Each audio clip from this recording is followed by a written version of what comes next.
Så nu tager du bare en PvP her i hånden.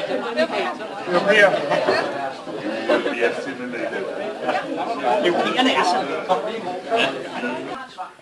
Så går I over til det bord, der er lige her. Her. Der ligger en masse små hvide sedler på.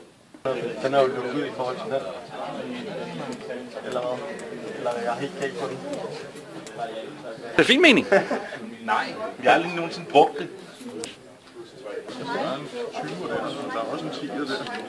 Så umiddelbart vil jeg satse på 10'er, hvis der kun ligger i 20'erne. Og vi ved ikke, hvad det er. Ergo er det en indbygget.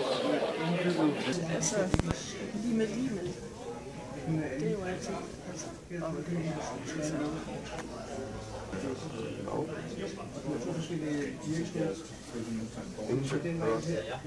Der står ret mange hajer der. Hvorfor er der så 2? Der er ikke noget, der sådan holder ned, synes jeg. Jeg har ikke bare gjort det. Nej, men er det ikke 2 opper, fordi så er der sådan en stor bogstav? Jamen det er det ikke. Ja, den derovre, der har jeg sådan Ja, det er ikke sådan. Der er mange uden. Nej, det er også det er jo en metode, som ikke står der. Men den hænger fast. Vi har ikke svaret, men vi har også 2 tabeller. Vi har også 2 tabeller derude i også.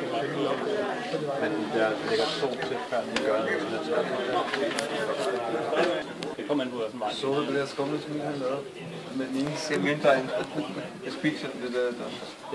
Altså, krokodilmunden vender altid mod den, der står, ikke? Den, der spiser den. Ja, det spiser den. Og hvis vi læser den her